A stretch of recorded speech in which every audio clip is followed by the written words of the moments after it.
sure the trunk looks nice. There's no dents or rust or anything like that. You can see here that somebody decided to try to fix it with some silicone. Obviously, you want to look for things like that. Paint chips. Make sure both taillights are obviously working. Make sure it's got 2 keys.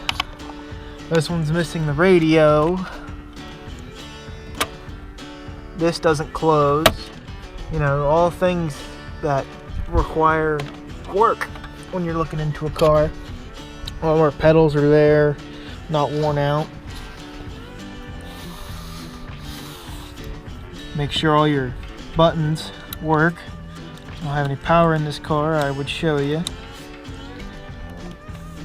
Make sure if your car's got adjustable mirrors down here, make sure they work. These don't. Make sure your doors work. See, the interior in this thing isn't very good. They were definitely a smoker, so that devalues the car quite a bit. And the headliner, you can see it's got pins in it to hold it up. Probably can't see that, but there's no back seat. Overall, a nice car. Alright, so we're missing our air cleaner. The carb looks to be very clean and functioning. Obviously the wiring in this car is a mess, but when you're buying a used car, make sure the wiring doesn't look like a rat's nest.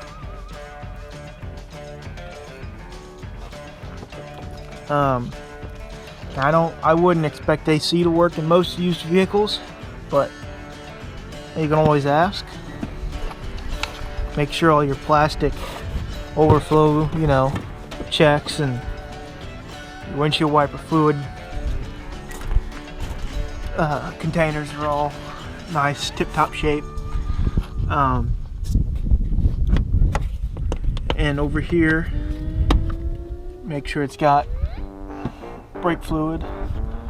That's a good sign of if it has it. But yeah, make sure it starts up fine. Let it idle for a little bit. Warm it up. You know, let it. And if it gets overheated, obviously turn it off. Make sure the hood latches.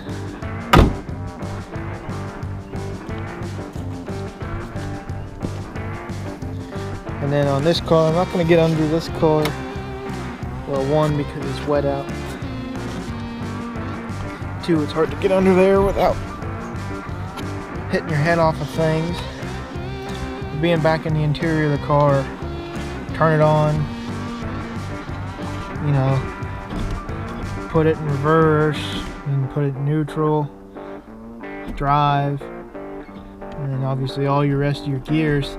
But just make sure they all work, function, and function good.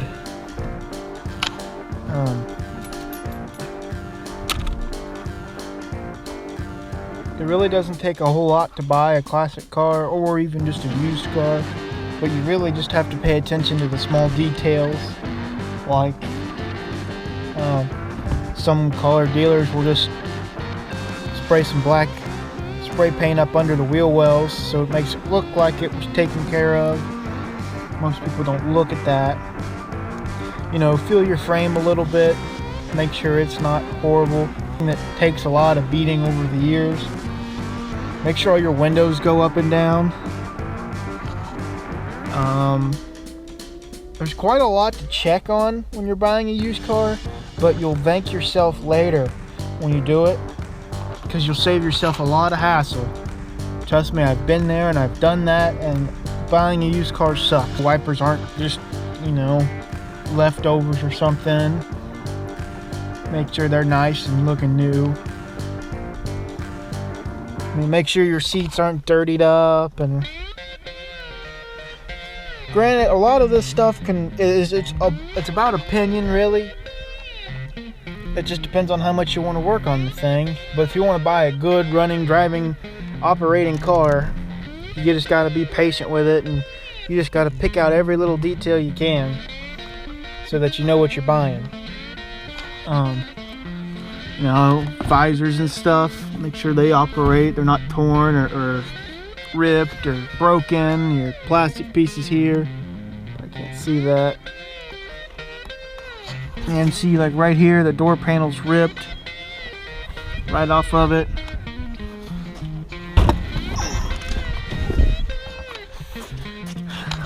A lot of cars, used dealerships will do this, especially with paint matching. This isn't really paint matched, but we'll do that, and then you'll see this, where they'll screw a self-tapping screw into the door panel so it's not flopping around. I just did that for an example.